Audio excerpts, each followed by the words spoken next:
Since these contracts give access to U.S. defense secrets, the U.S. government is asking for information on our company's personnel to conduct security investigations.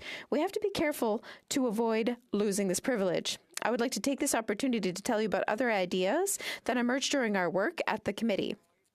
And I will continue if you will permit, Mr. Speaker. L'honorable député or Order. The honourable member will have 4 minutes after question period to finish his speech. Statements by members. Déclaration des députés. L'honorable The honourable member for Orleans. See, Mr. Speaker, October 24th was World Polio Day.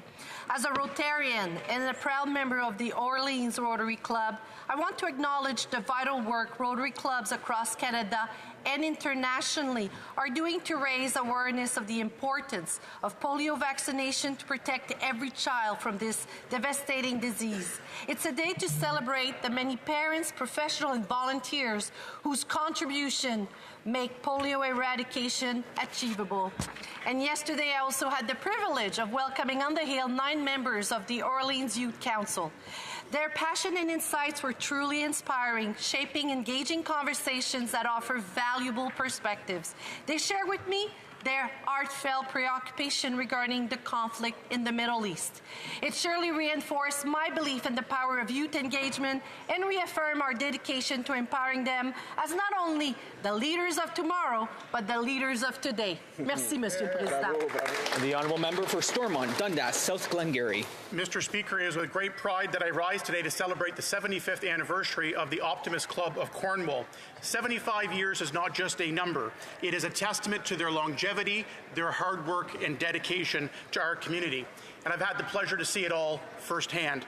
From Cornwall's Rib Fest to the Canada Day Breakfast to the Youth Achievement Awards to the toy drives and to organizing various youth sports leagues, this is just a small example of the great work the Optimists have been doing day in and day out. Recently, when we were cutting the ribbon on the new playground equipment at Optimist Park, the members were already sharing with me the next 2 or 3 projects they wanted to get underway. That just shows the energy and the dedication the Optimists have maintained in Cornwall for 75 years and counting. So to the members, to all the volunteers, the families, supporters, and donors, we say thank you, and we hope that same energy is able to continue for the next 75 years. Congratulations. The honourable member for Markham-Stouffville. Thank you, Mr. Speaker. Across Canada, there are phenomenal organizations advocating for and supporting people with disabilities. A great example in the developmental sector is Christian Horizons. Since 1965, they've helped people with disabilities accomplish their goals.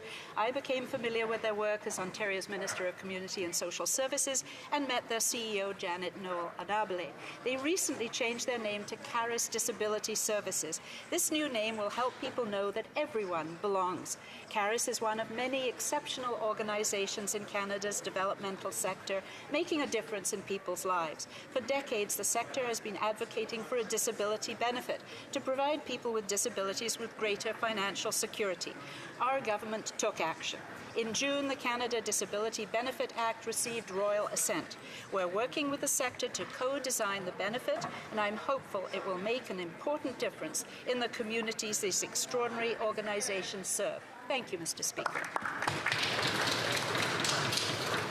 The honourable member for Vimy.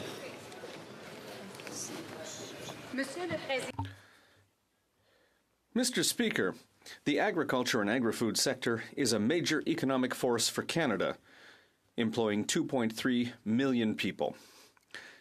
This growing sector alone contributes around 7% of our GDP.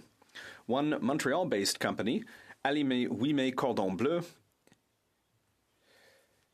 known for its brands Cordon Bleu, Clark, Péripaté, and Este, is a major force in this industry. Cordon Bleu is celebrating its 90th anniversary this year, at a time when they're achieving a major breakthrough in the U.S. market and strong growth nationwide. In addition to this success, Cordon Bleu has received a number of honors recently, having been recognized last spring as SME of the Year in Quebec at the Les Mercuriades Gala held by the Federation of Chambers of Commerce of Quebec. I congratulate and salute the leaders of Cordon Bleu who are here today and encourage all Canadians to continue supporting our dynamic agri-food businesses. Thank you, Mr. Speaker. The honourable member from Renfrew, Nipissing, Pembroke. The Prime Minister must be really proud of himself. His NDP Liberal government's food security policy, food banks, is working so well. Visits to food banks are up 32% from March 22, a 78% increase from the same month in 2019, and winter is coming. Canadians are bearing the brunt of years of his blowing the bank and fueling inflation. How does this out-of-touch Prime Minister respond with the news that food bank usage is up? He blames everyone else. It's not the fault of the farmers and grocers that carbon taxes drive up costs. It's not the fault of the truckers who deliver our food to the grocery stores. And it's certainly not the fault of Canadians who find after paying all the carbon taxes, there's nothing left to put food on the table. In a country endowed with as many natural resources as Canada, it's a disgrace that Canada needs food banks.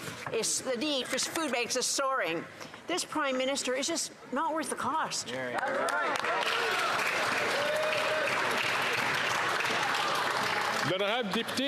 The Honourable Member for Beauport-Limoilou. Thank you, Mr. Speaker. 2023 marks the 75th anniversary of Patro Roch Amador. In Limoilou, it's more than an institution, it's a true pillar of our community. Patron meets a multitude of needs thanks to its leisure and sports sector, its mutual aid service, its aquatic services, and its adapted services. All of these services contribute to Patron's mission, which reaches out to people of all ages. It's reassuring to know that Patron Roch Amador is there to meet the growing needs of our community. Last year alone, over 35,000 volunteer hours were contributed by more than 450 volunteers.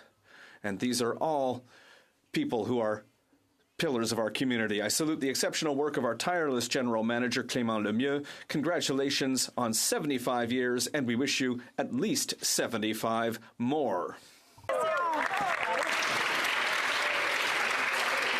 The honourable member from Winnipeg North. Yes, thank you, Mr. Speaker. You will recall in the last federal election, Conservatives from coast to coast to coast campaigned saying, we support a price on pollution.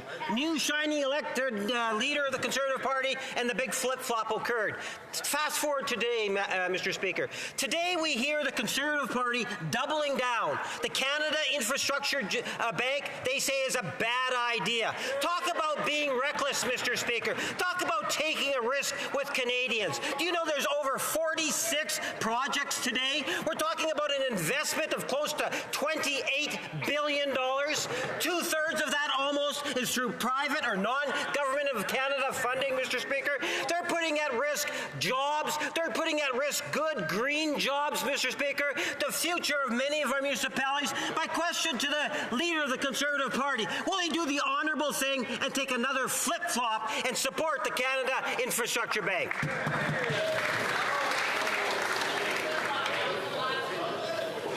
The honourable member from Oakville North, Burlington. Thank you, Mr. Speaker. October is Women's History Month, and I want to highlight the brave feminists who fought for abortion access in our country and the women who were forced to give their children up for adoption in post-war Canada. Earlier this year, I read the book Looking for Jane by Heather Marshall. While the book is historical fiction, it includes real events, like the abortion caravan that descended on Parliament Hill in the 1970s and laid the groundwork for the removal of abortion in the criminal code. The book also shares the heartbreaking stories of unmarried women who were housed in so-called maternity homes and were forced to put their children up for adoption, the subject of a Senate study entitled The Shame is Ours. We still have much to do in this country to ensure abortion is accessible to all who choose it, and that forced adoptions are recognized in Canada for the trauma they cause young mothers and their children. Thank you, Mr. Speaker.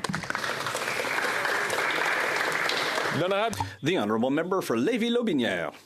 Mr. Speaker, after 8 years of this Liberal government and their incompetent financial management, forced to introduce 2 carbon taxes backed by the Bloc Québécois, which wants to radically increase the carbon tax, more and more Quebecers are struggling to make ends meet. There's a price to voting Bloc. More and more Quebecers are forced to sleep in their cars. There's a price to voting for the Bloc. More and more Quebecers are forced to use food banks.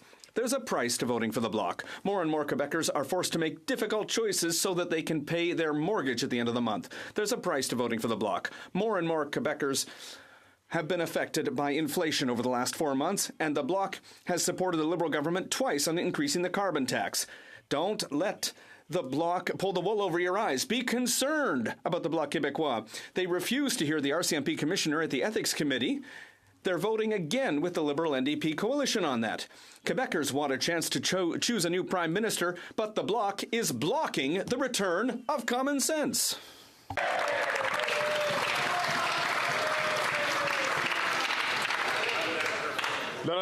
The Honourable Member for Saint Laurent. On October 8th, Greeks from across Canada and around the world will be celebrating the famous HoC, which is the Greek word for no, that the Greek Prime Minister Ioannis Metaxas gave to an ultimatum from Benito Mussolini on October 28, 1940, asking Greece to allow the Axis forces to enter and to occupy certain strategic locations or to go to war. The rejection of this ultimatum led to the Axis forces descending on Greece, who they expected to fall quickly. But the Greek resistance pushed Italy back within a month and forced Hitler to change his plans, delaying his invasion of Russia by at least 2 months. As Franklin Roosevelt said, when the entire world lost all hope, the Greek people dared to question the invincibility of the Nazis, raising against it the proud spirit of freedom. Without Greece or the big three countries, the US, Great Britain, and Russia, Hitler's powerful war machine probably would have won the war. And the world we know today would have been a very different place. Ζήτω η Ελλάδα, ζήτω ο Καναδάς, ζήτω η 28 Οκτωβρίου 1940.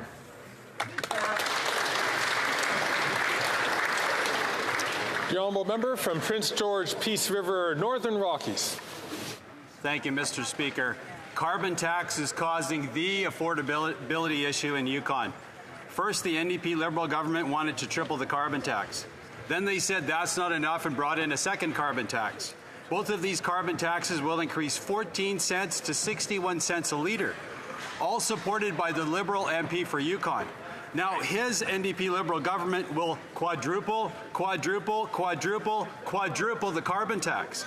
From Yukon Party leader Curry Dixon this week, Yukoners continue to grapple with the rising costs of living in Yukon, with often the highest rate of inflation in any jurisdiction in Canada. This year, the Liberals increased the carbon tax by 30%. This drives up the price of everything in Yukon, from construction to food and basic necessities. Yukoners cannot afford any more Liberal tax increases, and winter has arrived. After 8 years, Yukon knows this Prime Minister is not worth the cost. The Honourable Member from York Simcoe. Mr. Speaker, it's gotten so bad. When this Prime Minister stands up in question period to answer a question, he doesn't know whether to answer the question or say not guilty. Just this week, the Prime Minister directed his Liberal MPs and his NDP lackeys to shut down the Ethics Committee, right when the RCMP Commissioner was set to testify in the SNC-Lavalin affair. After 8 years, this NDP Liberal government is now covering up their cover-ups to protect a Prime Minister who's been charged with ethic violations on 5 different occasions. He's just not worth the cost. Canadians want common sense from their government, but all they're getting from the Liberals is concealment, mismanagement, and non-accountability. Canadians deserve the truth. Why did this Prime Minister order a shutdown of a parliamentary committee to cover up the potential criminality in the SNC-Lavalin affair?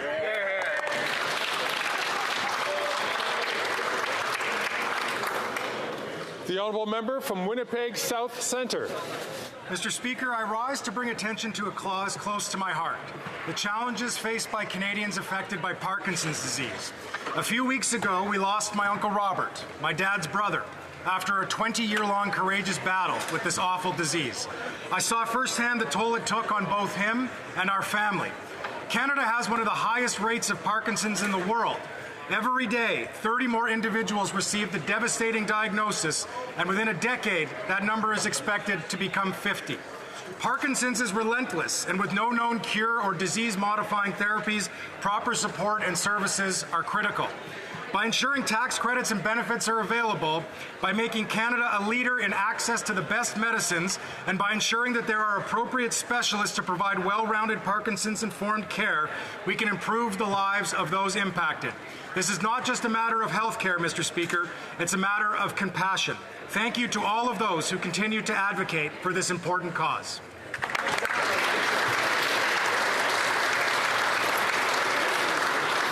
If I could ask members to please keep their conversations down so that the Speaker can hear clearly the members making declaration. The Honourable Member from Port Moody, Coquitlam. Thank you, Mr. Speaker. October 29th is the International Day of Care and Support. The collective prejudice against care workers because of gender and race has resulted in a shared belief that care work is unskilled work and therefore does not deserve adequate compensation. This is wrong. The federal government must step up and end this discrimination. It's time for the government to improve the working conditions of nurses, child care workers, care aides, teachers' aides, teachers, long-term care workers, and all care workers across this country. The NDP calls on this government to create a robust, gender-responsive, disability-inclusive, and age-sensitive care strategy for Canada. International Day of Care and Support is a time to recognize a caregiver in your life and the amazing work done by unions across the country who are fighting to protect the rights of care workers.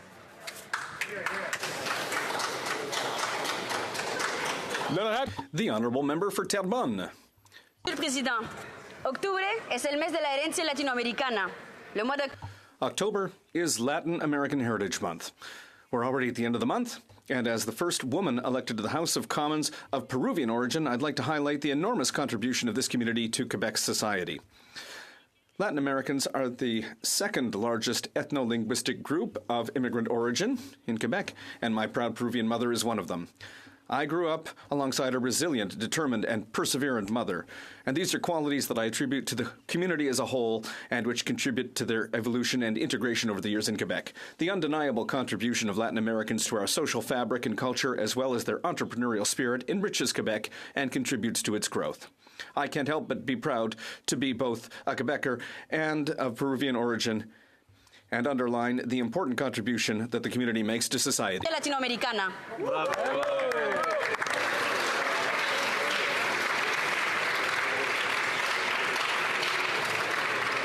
The Honourable Member from Lethbridge. The Canadian press was forced to retract 3 erroneous statements. Now, surprise, surprise, it had to do with Conservatives, of course, that were wrongly attacked. It should also be noted that persistent legal action was required in order to finally get them to retract their misleading information. In their notice of correction, which was released late at night where nobody's looking, they admit this. They admit that the Canadian press falsely reported one thing, but in fact, an opposite thing was stated by the Leader of the Opposition. Then they go on to say that actually they falsely reported a second thing, but in fact the exact opposite is true. And then they go on to admit that they actually falsely reported a third thing in the same story, but in fact the exact opposite is true. 3 massive errors, not many mistakes, absolute disregard for the truth. The Canadian press admits this, that it was deliberate 3 times. Why did it take legal action to finally get them to correct the record?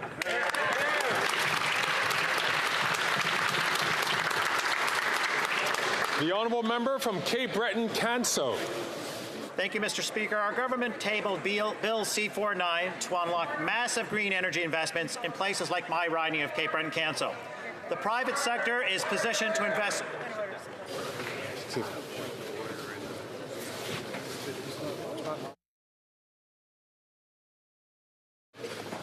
I recognize the Honourable Whip, but normally there's not a point of order unless there's a technical problem. Well, Mr. Speaker, you made a point last week of giving us direction on how to conduct ourselves in this place. During the last SO31, we have members over on this side, including Thunder Bay, Superior North. Including the member from Thunder Bay, Superior North, heckling an SO31. If we're not supposed to speak up at all during question period, we certainly shouldn't be speaking up when members are trying to make a statement.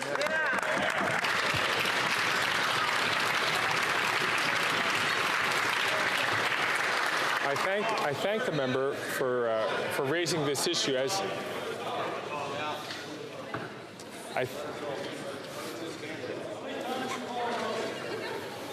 colleagues, I thank the member for raising the issue, and it's an important issue to raise. It is one which would be best, as a member is an experienced member of this House. It's one that normally doesn't happen during SO31s, but usually would be raised at the end of question period. But it is a good time, and I thank the honourable member for raising this issue. It is really important for all members, please, all members, to allow us, each member who has the floor, to make their statements uninterrupted. It's important for them to provide a message, sometimes to their constituency, sometimes to a national audience. So I ask for all members to please take this opportunity, perhaps to take this opportunity to make sure that we do listen to each other respectfully in this House during statements from members, as well as during question period, and in fact during all debates in this House. So we are going to go back then to the member from Cape Breton-Canso. From the top, please. Thank you very much, Mr. Speaker. Mr. Speaker, our government tabled Bill C-49 to unlock massive green energy investments in places like my riding of Cape Breton-Canso. The private sector is positioned to invest $1 trillion in offshore wind and green hydrogen. And yes, that's trillion with a T.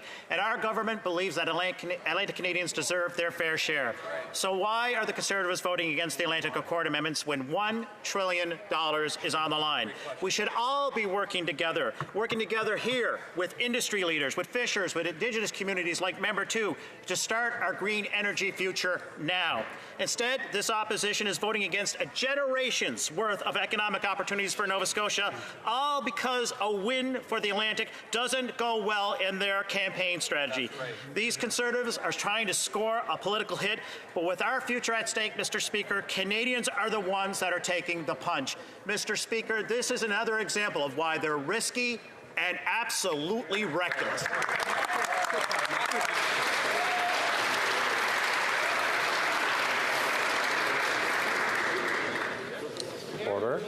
Order.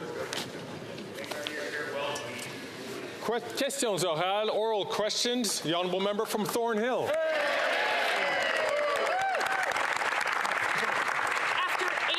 The spending spree of taxpayer money continues. Liberal insiders are getting rich quick while inflation and interest rates spiral out of control. Housing prices double and more than 2 million Canadians used a food bank in a single month. We now know that the public safety minister's own department paid $17 million last year to the same companies that did no actual work and made millions off the Arrive Scam app, even after concerns of corruption were flagged. I have a simple question for the minister. Why do shady, well-connected firms deserve $17 million of taxpayer money?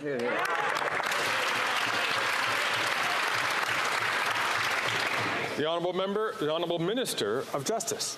Thank you very much, Mr. Speaker. Mr. Speaker, misconduct of any kind in the procurement process is never acceptable. We're aware of the RCMP's ongoing investigation into these very serious allegations. To protect the integrity of that investigation and the work the RCMP does, we will not be able to provide any further comment. Thank you, Mr. Speaker. The honourable member from Thornhill. I'll answer the minister's question for him if he won't bother to do so. Under no circumstances do these companies deserve any taxpayer money, let alone $17 million.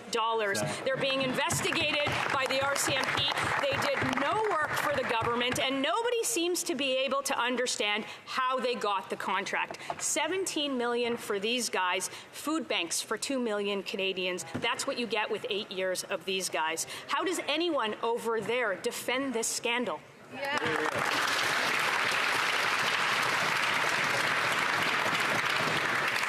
The Honourable Minister. Being raised by the member opposite is being addressed by the RCMP. As I said before in this House, we trust our law enforcement professionals to do their work and to do it independently.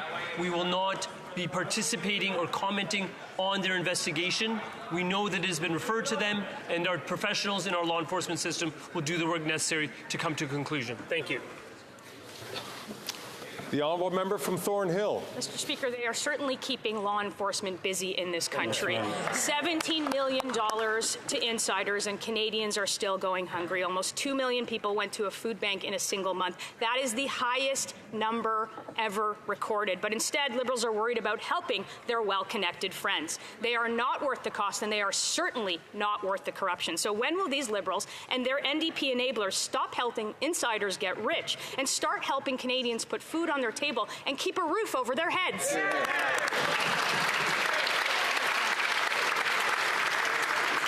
The Honourable Minister.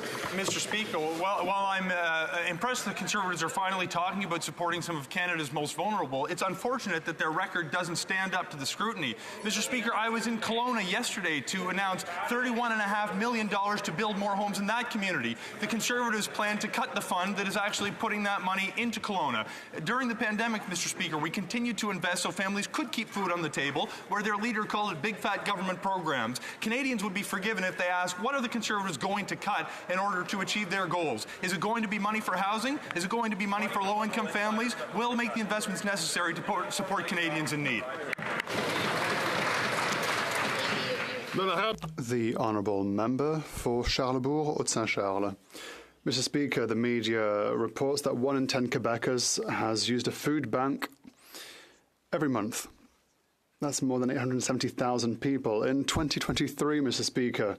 That's Canada after 8 years of Liberal governance and inflationary spending, such as the $54 million Arrive Canada application, which is now under investigation by the RCMP. Who's going to defend Quebecers who are having trouble feeding themselves? Selling out the bloc. They want to radically increase the tax on petrol and food. Will the Prime Minister give up his inflationary spending so that Quebecers can finally eat?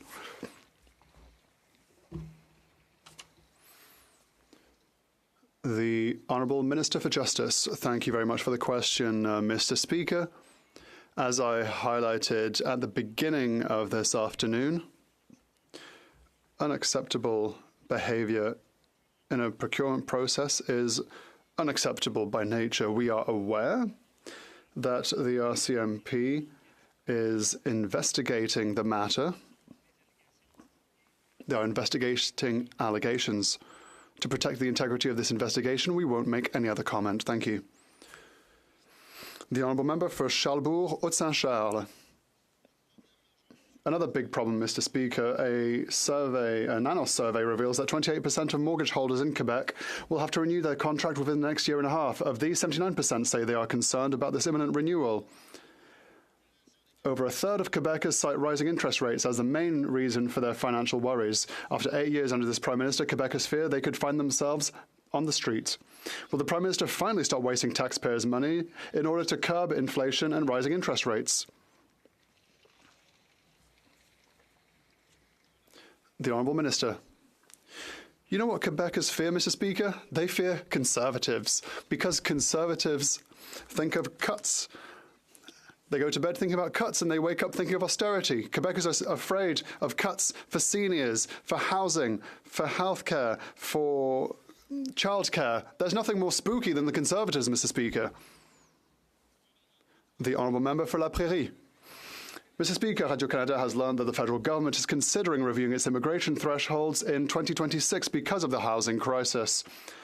Finally, Mr. Speaker, finally the Liberals have come to understand that there is a limit to accepting families, knowing that we won't be even able to house them. Except, Mr. Speaker, the housing crisis isn't in 2026, it's right now.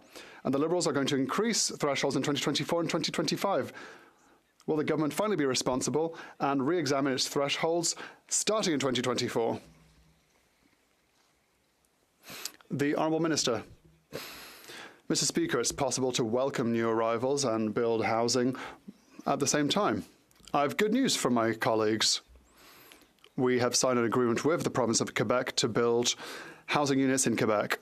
Sure that we continue to embrace newcomers. They are a key to our economic growth. They are key to our healthcare system, and we can build homes for Canadians at the same time. That is precisely what we will do. I hope my colleague will join me in this effort. The Honourable Member for La Prairie. Mr. Speaker, the government must review its thresholds as of 2024. Above all, it must review them in cooperation with Quebec and other provinces. The Liberals are still plotting behind closed doors at the moment. They are right to be concerned about housing capacity, of course.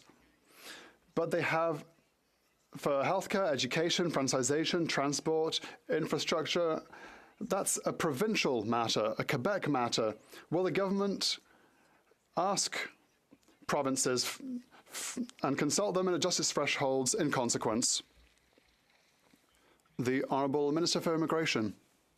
First of all, Mr. Speaker, as a Quebecer, I have my opinions on immigration. I'm pro-immigration. We'll have a lot of time to speak about it on the 1st of November. We need immigrants in Canada. We need to build housing. We need 100,000 people in construction jobs. For that, we need immigration.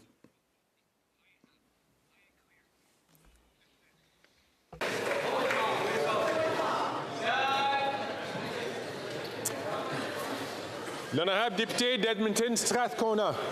Mr. Speaker, people need affordable homes now. Canadians are exhausted with Conservative and Liberal governments making big announcements while families cannot afford a home. Tens of thousands are on waiting lists. They're sleeping in their cars, in tents, in sleeping bags on the street in Edmonton, and it is snowing and freezing today. The Conservative plan is to help their rich developers, and the Liberals are missing in action. How many more years will Edmontonians have to wait to get a home they can afford? Good question. L'honorable ministre.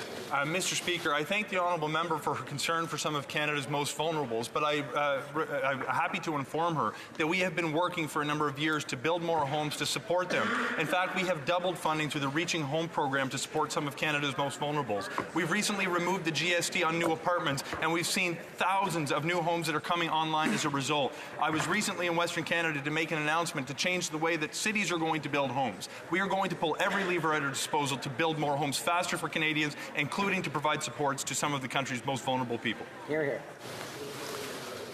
The honourable member from Port Moody, Coquitlam.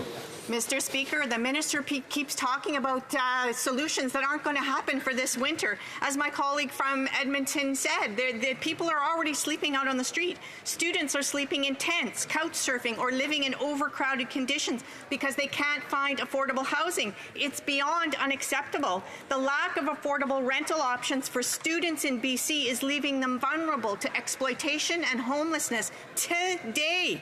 But the Liberals and the Conservatives are too busy blaming each other and other levels of government instead of getting to work. When will this government invest in affordable and safe student housing for today? The Honourable Minister. Mr. Speaker, I'm pleased to share with the honourable member that as a result of the measures we put in place directly to support some of Canada's most vulnerables, we have prevented more than 120,000 Canadians from becoming homeless, and we have found permanent housing for almost 70,000 more who were experiencing homelessness. Mr. Speaker, we know there is more to do. That is why we continue to make investments through the National Housing Strategy, which has now created or retrofitted 500,000 homes for Canadians. We will do everything we can to build more homes. I'm glad the NDP is alongside us. I invite the Conservatives to get on board. The honourable member from Calgary Forest Lawn. The Governor of the Bank of Canada just slammed this incompetent Liberal NDP government for failed economic policies. After 8 years, even he knows this Prime Minister is not worth the cost. He said their deficits fueled inflation that caused 10 interest rate hikes in 19 months, the most rapid in Canadian history. Mortgage costs have already doubled, and anyone renewing their mortgage now will see a minimum of double the interest rate. That's failure, Mr. Speaker. Will he rein in his spending and balance the budget so interest rate and inflation can come down and Canadians don't lose their homes?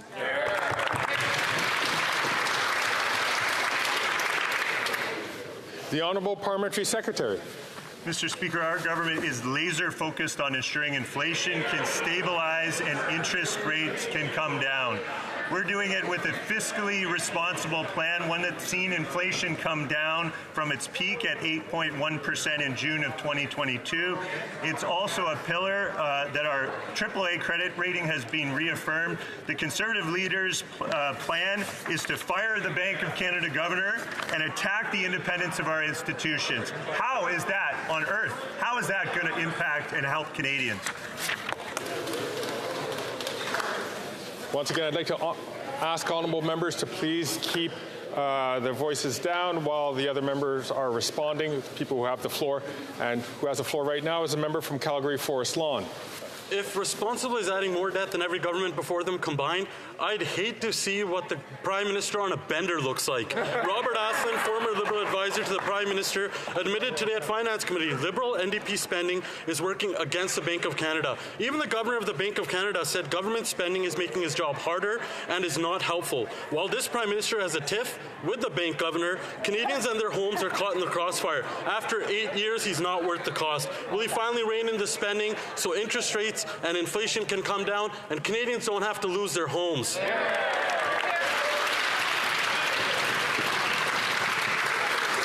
The Honourable Parliamentary Secretary. Mr. Speaker, we believe in the independence of our institution. The Bank of Canada pursues an independent monetary policy that is best suited to Canada's economic circumstances. Keeping these institutions free from political interference isn't a matter of principle. It's a matter of protecting Canadians' livelihoods, their businesses, and our economy. Canada's AAA credit rating was reaffirmed last month, and Canada still has the lowest debt to GDP ratio in the G7. The Conservatives can keep fear-mongering all they want. Canadians expect better, and they deserve better. Yeah.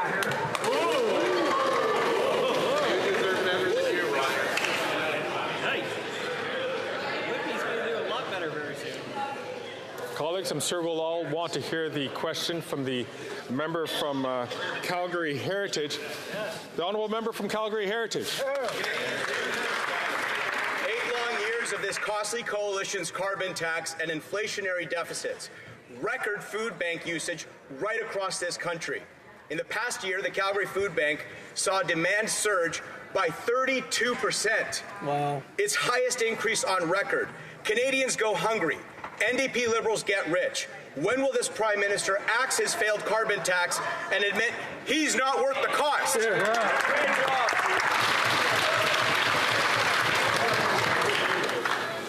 The Honourable Minister. Mr. Speaker, we know that Canadian families are struggling to afford groceries, and we will continue to support families with programs like the Canada Child Benefit. We've also made funding available to food banks and charities across this country, including through the $400 million invested in the Community Services Recovery Program. Mr. Speaker, we will continue to address food insecurity across the country and support Canadians in their time of need. The honourable member from Calgary Heritage. Are these NDP Liberals even hearing themselves, Mr. Speaker? Arrive Scam, SNC Lavalin, We Charity. They get rich by printing, spending, and stealing your money. And how? They quadruple the carbon tax, a tax on food. With 2 million Canadians using food banks, where do they think the food banks get the food from?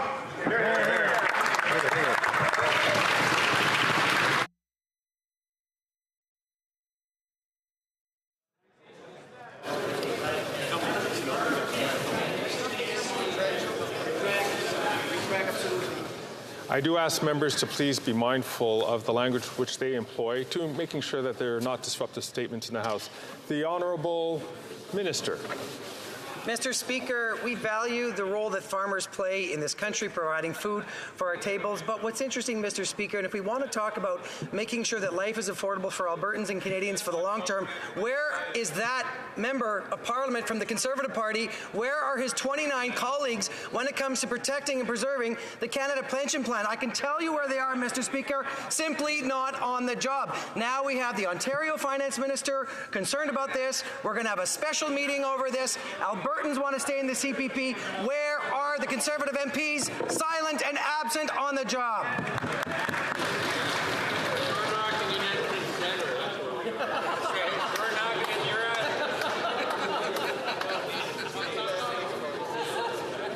Colleagues, the honourable member from Kamloops, Thompson Caribou.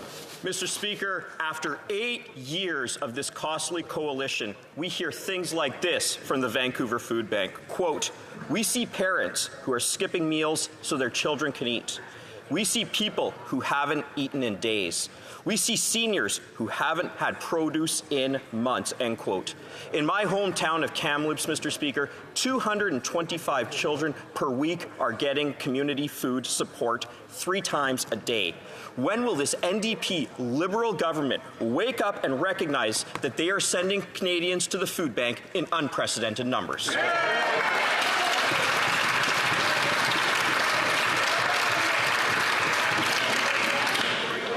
The Honourable Parliamentary Secretary. Thank you, Mr. Speaker. Time and again, while the Conservatives have stood against helping our most vulnerable, we have fought time and time again for tangible measures that help Canadians, like the CCB, the workers' benefit, child care, dental care, the grocery rebate, increasing OAS, the GIS, quarterly carbon price rebates. We are proud to have lifted over 2.7 million Canadians out of poverty.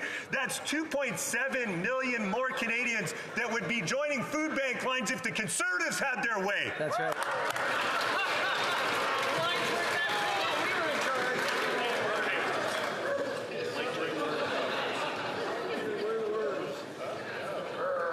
The honourable member from Kamloops, Thompson Caribou. Mr. Speaker, isn't this the member that told Canadians that carbon taxes would be painful? Mr. Speaker, we have to remember that this Liberal NDP government wants to quadruple the carbon tax from 14 to 61 cents a litre. They have had 8 years to get it right, and they got it wrong, and wrong, Mr. Speaker. I worry that this Christmas we won't be giving toys. People will be getting canned food. This Prime Minister is not worth the cost. Will this NDP Liberal government end their costly inflation and carbon tax increases?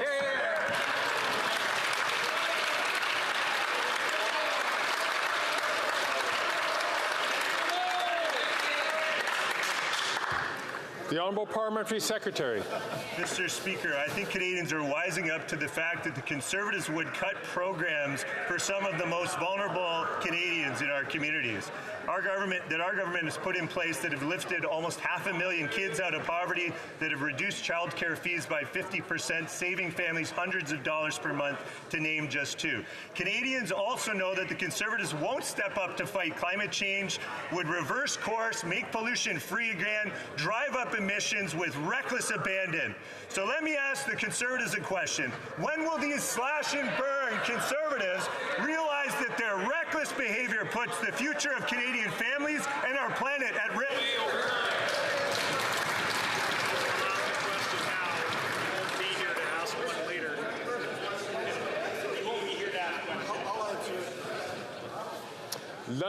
The Honourable Member for Terrebonne. Mr. Speaker, 250,000 businesses are threatened with bankruptcy as early as 2024 if the federal government does not act. That is the warning signal sent out on Friday by all the premiers of Quebec, the provinces and the territories. They're all calling for the repayment of emergency account loans to be deferred for a year with no loss of subsidy. In doing so, they are adding their voices to those of the National Assembly, which is also unanimous. All the premiers are asking for it. All the MNAs of Quebec are asking for it. Will the government finally listen to them all instead of pushing 250,000 SMEs into bankruptcy?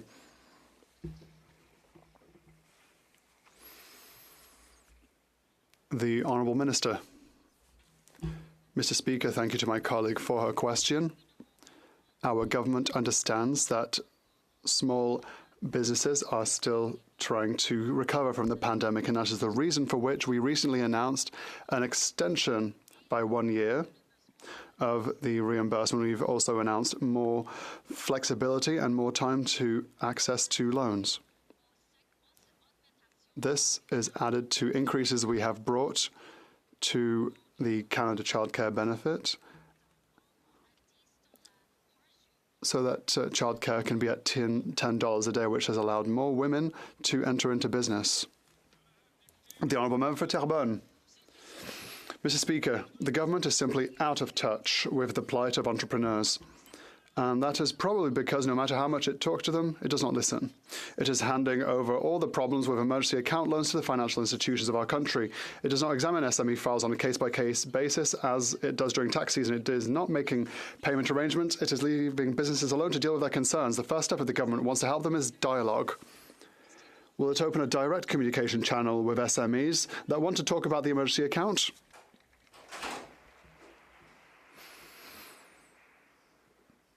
The Honourable Minister. Mr. Speaker, we will continue to be here for SMEs.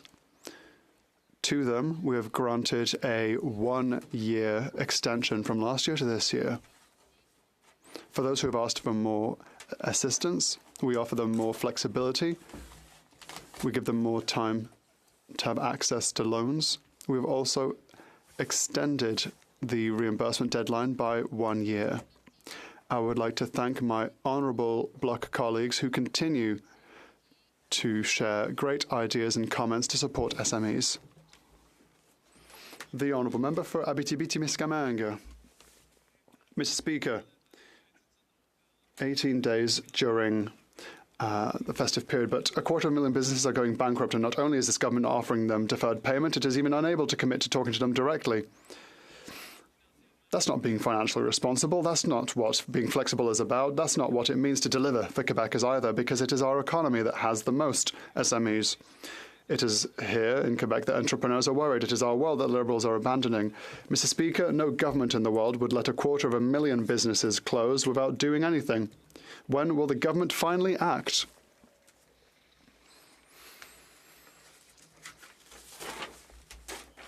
The Honourable Minister. Thank you, Mr. Speaker, and I agree with my colleague on the fact that, yes, there are many thousands of businesses and SMEs in Quebec, and we have always been here for them. We are still here for them today, and we will continue to be here for them tomorrow.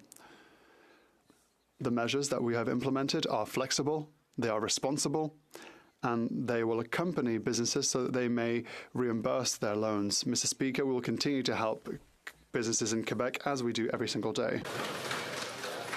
L'honorable député d'Oxford. Mr. Speaker, after 8 years of this Liberal NDP government, life cost more. Stephanie, a single mother in Woodstock, worked a full-time job, but after paying her monthly bills, was left with only $9 for food. $9. Both carbon taxes have added 14 cents on a litre. But now this government wants to quadruple the carbon tax, adding an additional 61 cents to a litre. The Prime Minister is not worth the cost. Will this Prime Minister accept that by adding a carbon tax, he's forcing Canadians to choose between heating and eating? Hear, hear. Hear, hear.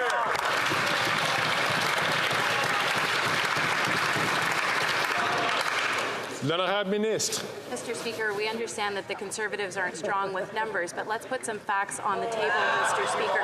When it comes to supporting Canadian families, this government has been there at every step along the way. When it was the Canada Child Benefit that puts thousands of dollars each year in the pockets of families like the ones he's talking about in Woodstock, or perhaps the 50% reduction in childcare fees that are going to ensure that that family saves another thousands of dollars each year. Mr. Speaker, we have been there for Canadians. We're there for them to make sure they have money in their pockets, but also that they can fight climate change and protect their children for the future. Thank you, Mr. Speaker.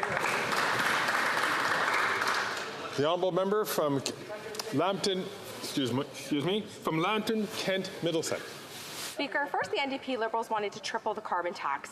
Then they said, no, that's not enough, and they added a second carbon tax. These two carbon taxes will increase from 14 to 61 cents per litre of fuel. The NDP Liberal government is going to quadruple the carbon tax. But it's basic math. If it costs more to grow food, it will cost more to buy food. After 8 years, this Prime Minister is not worth the cost. So will the NDP Liberals accept that their carbon tax is causing Canadians to choose between heating and eating?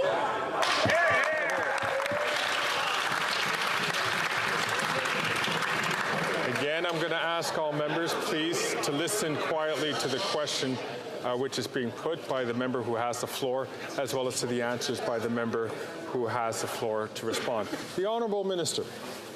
Thank you, Mr. Speaker. Setting aside for a second the la-la land math that the Conservative Party is using on this issue, let's hear what the expert have to say about our plan to fight climate change. The International Institute for Sustainable Development said Canada commits to historic investment in clean electricity and fresh water in Budget 2023. The Insurance Bureau of Canada said Canada's first national adaptation strategy is brave and ambitious. No other country has proposed such a comprehensive suite of adaptation targets.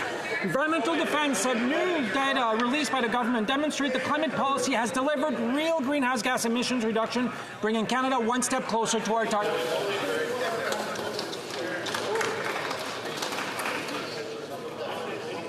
The Honourable Member for Chicoutimi-Le-Fjord.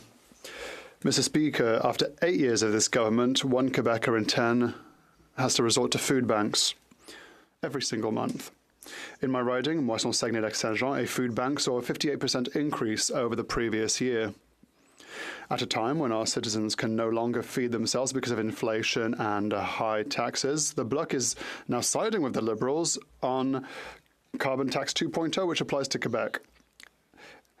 A vote for Bloc is very expensive. Will the Liberals and the Bloc show some common sense and abolish the carbon tax?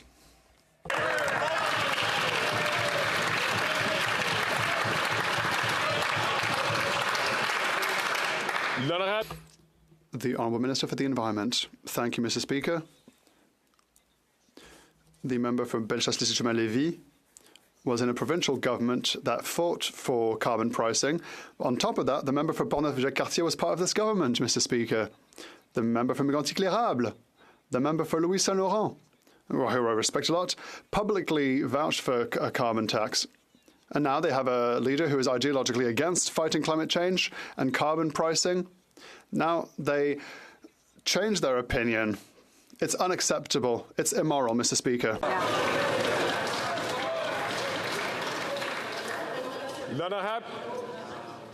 L'honorable député de Courtenay-Alberni. Mr. Speaker, the Conservatives' for-profit pet project Phoenix Pay System was supposed to save over $80 million. Instead, it's cost over $2 billion and doesn't even work. This has hurt workers like Tina in my riding, a dedicated public servant for 30 years who's been missing pay for years. And the Liberals are prioritizing going after workers who were overpaid instead of workers they owe money to. When will the Liberal government start putting workers like Tina, who are owed what they've earned, first? Hear, hear.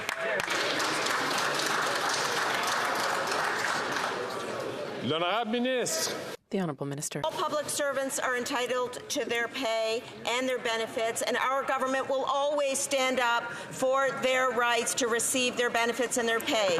We are working diligently on ensuring that the Phoenix Pay System delivers for Canadians, and that work is continuing and is in progress, but Canadians can rest assured that our work will continue and our government will always support public servants. Amen. L'honorable député de Rosemont, la Petite Patrie. Monsieur le Président, être capable de... Mr. Speaker, being able to feed oneself and one's children is a basic need. But thousands of people are no longer able to do so. Every month, 872,000 Quebecers need food banks. That's 1 out of 10 people. The weakness of the Minister of Industry is pathetic. Begging for prices to stabilize doesn't work. That's why the NDP is bringing grocery chain CEOs before MPs to hold them to account. Will the Liberals force grocery stores to act, or will they just continue to hope and pray? L'honorable présidente du Conseil du Trésor. The Honourable President of the Treasury Board. Our government works every day for Canadians to deal with the issue of affordability and costs at grocery stores. We have been looking at decisions made by grocery chains, including the commitment to freeze prices and to grant rebates on basic food items. We also offer support to consumers' defense organizations to help them fight practices. Thank you. The honourable member from Kings Hants. Thank you, Mr. Speaker. My constituents in Kings Hants expect government to walk a line between helping to support Canadians with important programming that matters to them, but also being fiscally responsible. The President of the Treasury Board announced that this government would be examining ways to reduce departmental spending without compromising important programs that matter for Canadians. Can the Minister provide an update to this House on Canada's fiscal position and the work that the government is doing to find efficiencies in delivering important programs to Canadians? Thank you, Mr. Speaker.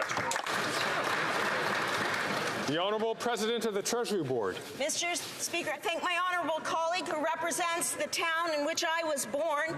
This week I tabled the year's public accounts for the Government of Canada to help Canadians better understand how taxpayer dollars are spent. These documents show, Mr. Speaker, that we decreased the deficit by 33% when compared to the projection in Budget 2022, and we did so without cutting supports for Canadians like the opposition plans to do. We have to ensure that taxpayer dollars are spent effectively and prudently because, unlike the Conservatives, we will always fight for Canadians.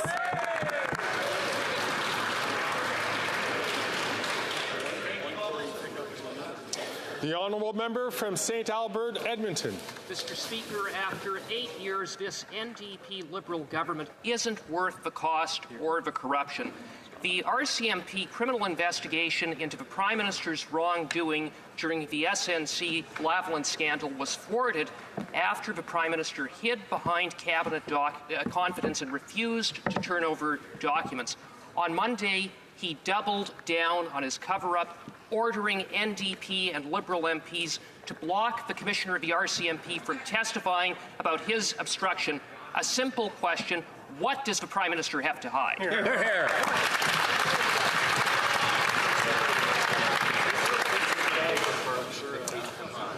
The Honourable Parliamentary Secretary.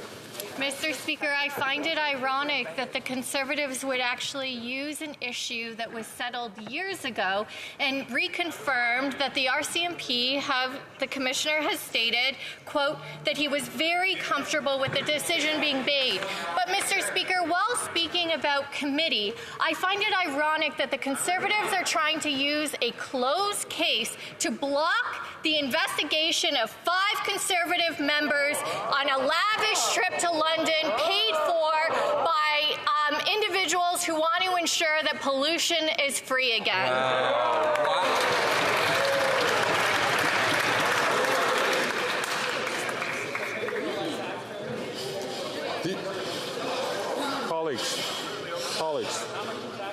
Colleagues, I please encourage you to listen to your wits. The honourable member from St. Albert, Edmonton. Mr. Speaker, with this Prime Minister, it's corruption and cover-up all the time. This is a Prime Minister who obstructed justice to protect SNC, who fired his Attorney General after she spoke truth to power, who obstructed a criminal investigation into his potential criminal wrongdoing, and who has now silenced the RCMP Commissioner from testifying at committee about his obstruction. Again, if the Prime Minister has nothing to hide, then why won't he let the Commissioner speak at committee and testify?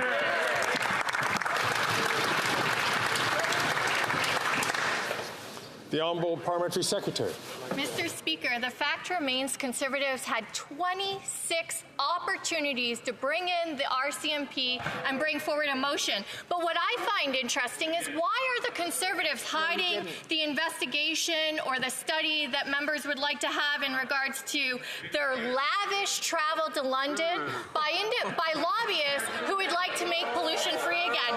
$1,800 worth of champagne, a Savoy restaurant, $1,000 for a 3-course lunch, Mr. Speaker, $1,200 at an oyster bar, Mr. Speaker. Perhaps the Conservatives should realize the hypocrisy in terms of...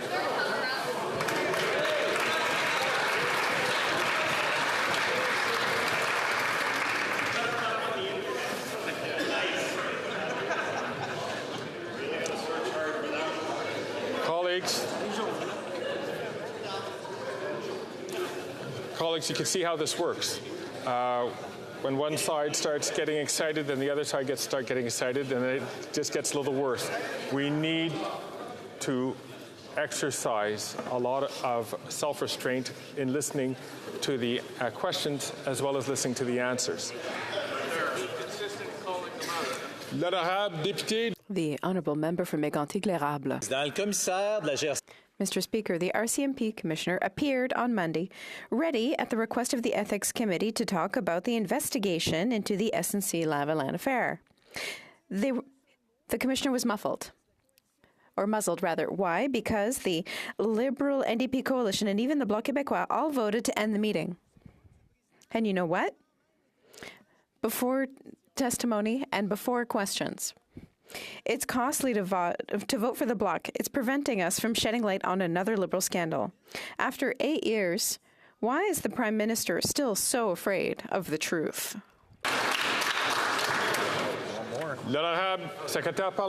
The Honourable Parliamentary Secretary.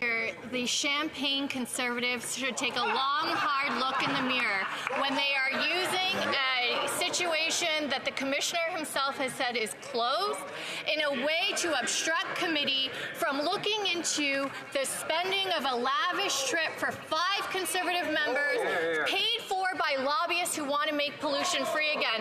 Mr. Speaker, we want to look into the porterhouse steaks that were consumed, the Chateaubriand, the Scottish smoked salmon, $1,800 worth of champagne. Mr. Speaker, the Conservatives have a lot to hide, it seems.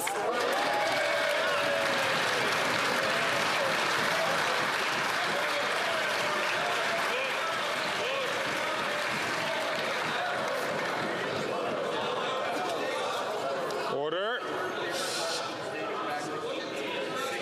Order. L'honorable député de Mégantic-L'Érable. Monsieur le Président, il y a tellement de scandales. Mr. Speaker, there's so many scandals going on with this government that the Prime Minister can't even keep up. Yesterday, in response to an important question on the SNC-Lavalin scandal, he responded with info on the ArriveCan scandal worth $54 million.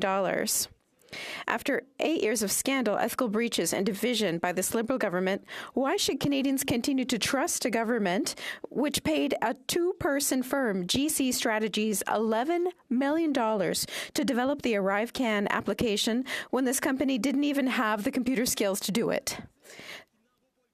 Will the Prime Minister admit he's not worth the cost? The Honourable Parliamentary Secretary.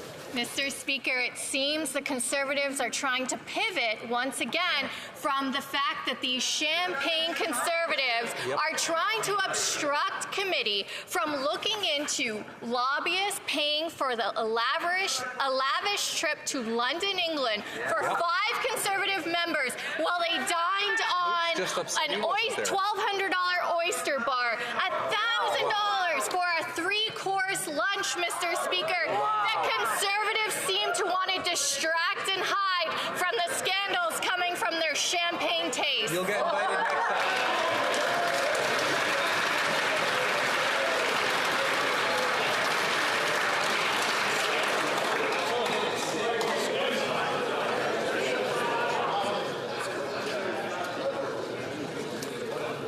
L'honorable député de Beauport-Limoilou.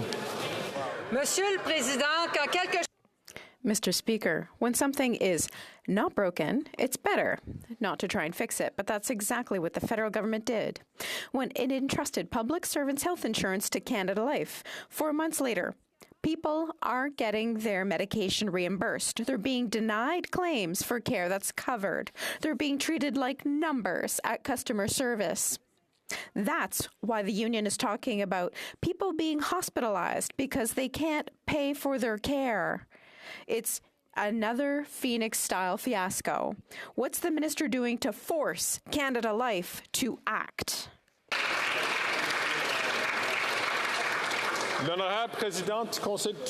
The Honourable President of the Treasury Board.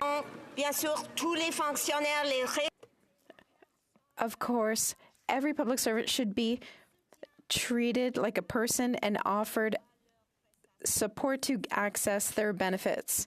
There's no question. Wait times for Canada Life's call center are unacceptable. I've spoken with Canada Life's leadership. I highlighted these concerns, and I said once again that it's unacceptable. We are continuing to make sure that people can access their benefits. Thank you. Monsieur le Président, déjà le mois dernier, Mr. Speaker, last month, the minister said, just as she did today, that she expressed her concerns several times to Canada Life, but we're well beyond expressing concerns when there are public servants who are looking for a second job to pay for their own care. The contract with Canada Life calls for the federal government to begin monitoring service level performance only in January 2024. There are people who can't afford to get the care they need. They can't wait till 24. This has to be resolved now. What is the minister waiting for to act? The Honourable President of the Treasury Board. More than 99% of members have registered with Canada Life. Canada Life set up escalation processes for urgent situations. The public service healthcare system is one of the most important healthcare programs in Canada, and we continue to work with Canada Life to make sure that everyone can access their benefits. Thank you. The honourable member from Banff Airdrie. Remembrance Day ceremonies in Halifax have had to move out this year because a tent city has undertaken its usual grounds. After 8 years of this Liberal government, things are so broken in Canada that the housing crisis that is uprooting Canadians has now also uprooted at least one city's Remembrance Day ceremony from its own home. People can't afford homes, and now they can't even properly honor our veterans.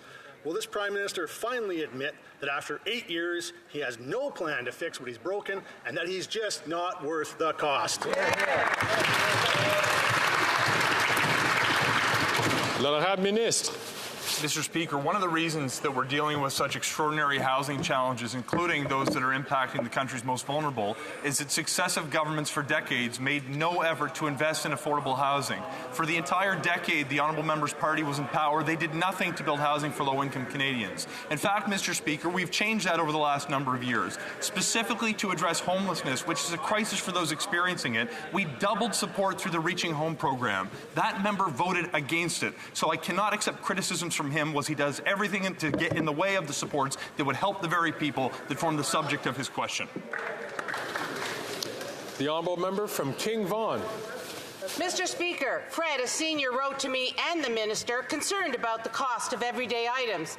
The margin he previously used cost him 88 cents, and after 8 years of this Liberal NDP government, it now costs $4.49, an increase of over 400%. And I can't believe it's not butter. Mr. Speaker, this Prime Minister just isn't worth the cost. Will he surprise all of us, show compassion, make life more affordable for seniors, and axe the carbon tax?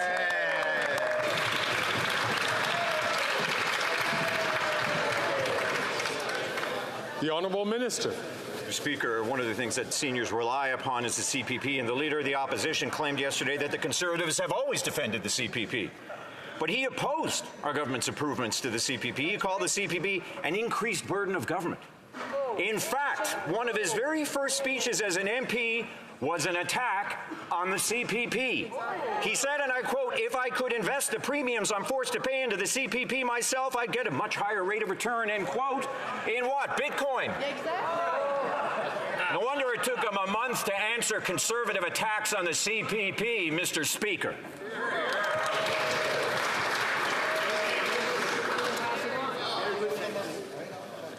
The honourable member from Yellowhead. Mr. Speaker, after 8 years, this NDP Liberal government first tripled the carbon tax. Then they said, that's not enough, and brought in a second carbon tax. The effects of both taxes will increase the cost of gas another 61 cents per litre. The NDP Liberal government will quadruple the carbon tax. This Prime Minister is not worth the cost. Mr. Speaker, when will this costly coalition take real action and axe their carbon taxes so Canadians don't have to choose between heating and eating?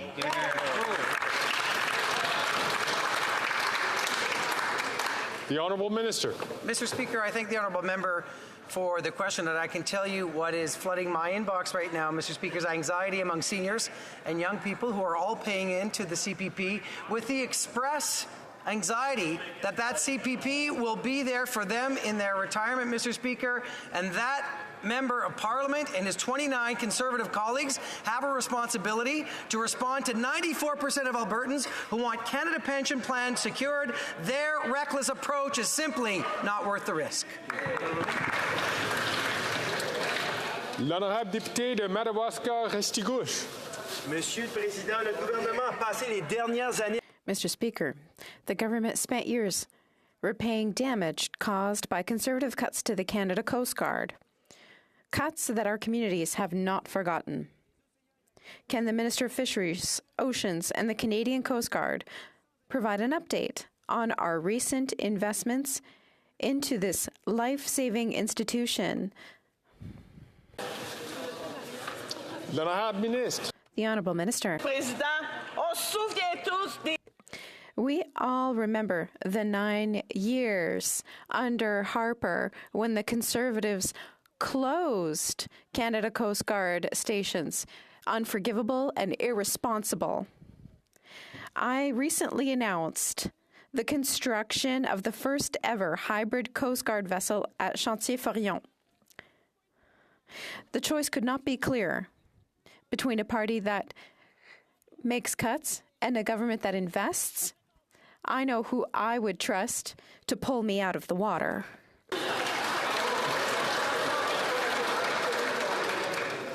The Honourable Member from Coast of Bays, Central and Notre Dame. After 8 years, this Liberal NDP government is going to quadruple the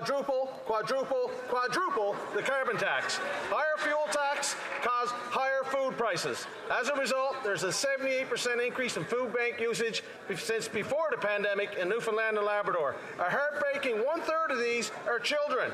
For folks back home, this Prime Minister is just not worth the cost.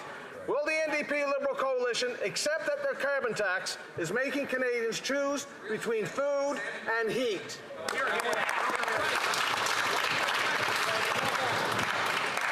L'honorable Ministre.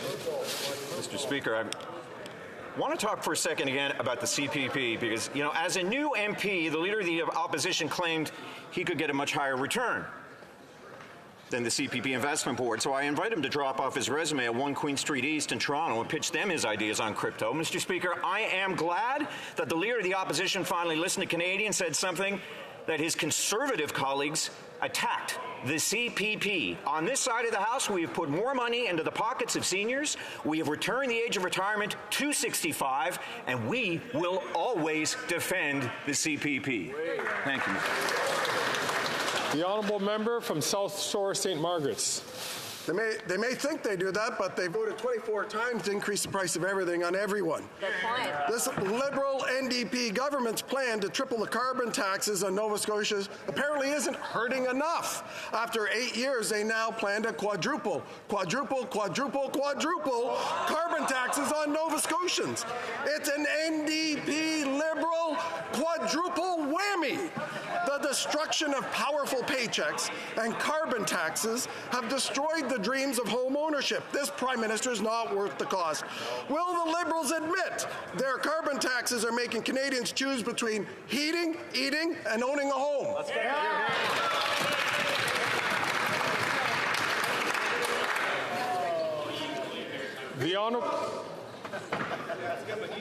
The Honourable Member, Honourable Minister, rather.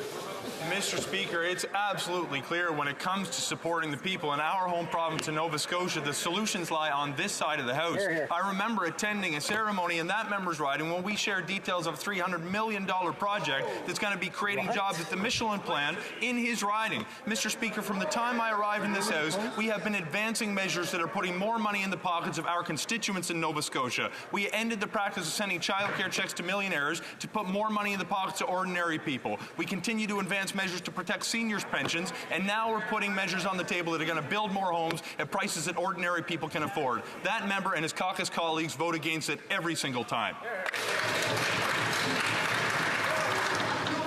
The honourable member from Miramichi Grand Lake. Mr. Speaker, first the NDP Liberal government wanted to triple the carbon tax.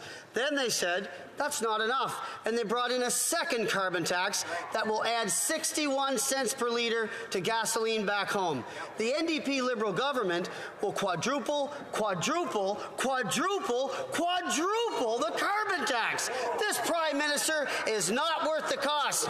Will they accept their carbon tax as making Canadians choose between eating and heating?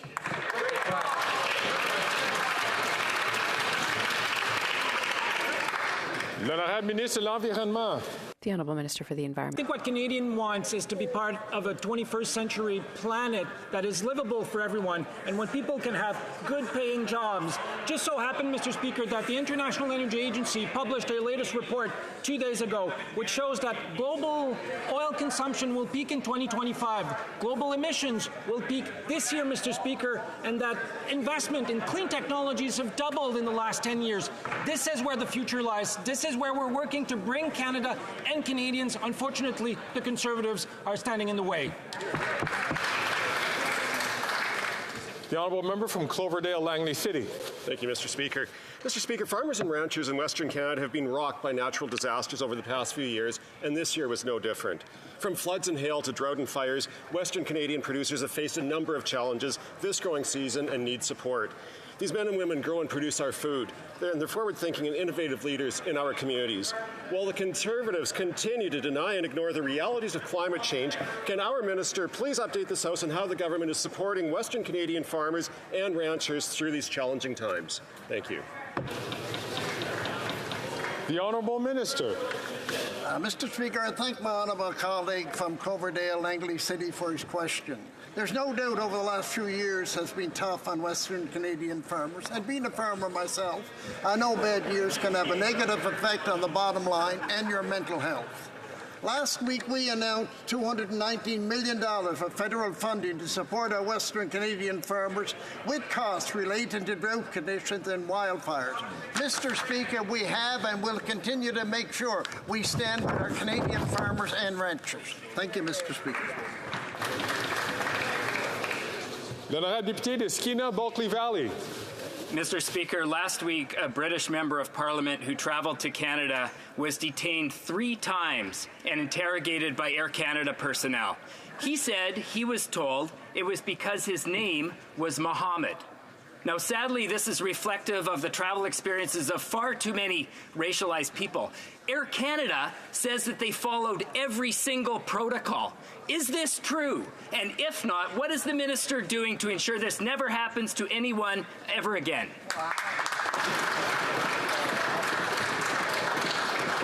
L'honorable ministre des Transports. The Honourable Minister for Transport. The second I was made aware, I contacted Air Canada. Air Canada has apologized, and apologizing was the right thing to do. The honourable member from Fort York, Spadina. Mr. Speaker, the horrific events in Israel and Gaza shouldn't be used to support a particular cause. Innocent people have been killed. No one should use those deaths to justify more violence. Mr. Speaker, calling for a boycott of a Toronto business just because it's owned by a Jew is repulsive. Defacing offices of MPs or MPPs serve nothing. Hatred and intimidation do not advance the search for a just and durable peace in the Middle East. Mr. Speaker, can the Minister of Public Safety ensure that Canada's hate laws are being upheld and that violent protests are not being permitted? The Honourable Minister for Justice. Mr. Speaker, what we're seeing in the wake of the violence in the Middle East manifesting in this country in terms of divisions, in terms of intolerance, in terms of active hatred, is repulsive, and it is frankly un-Canadian. I agree completely with the member who just raised the question that these are things that we must all stand against. Incidents of anti-Semitism, Islamophobia, and intolerance towards one another are not what we stand for as a people, nor as a parliament. We are convicted now more than ever in our belief that combating hatred is a task for all of us, one in which we must stand united and which we must pursue with vigor. Thank you.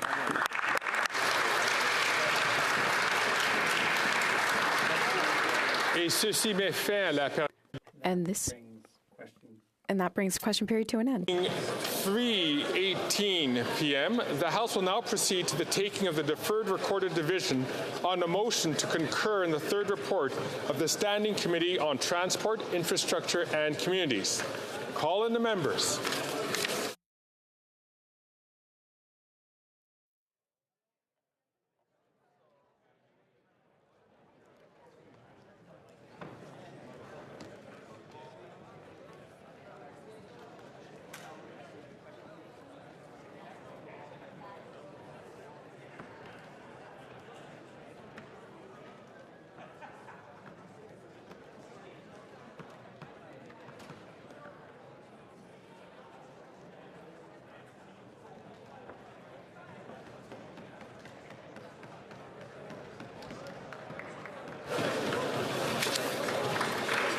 Just yell at me or shake or fall in front of me or make a mistake.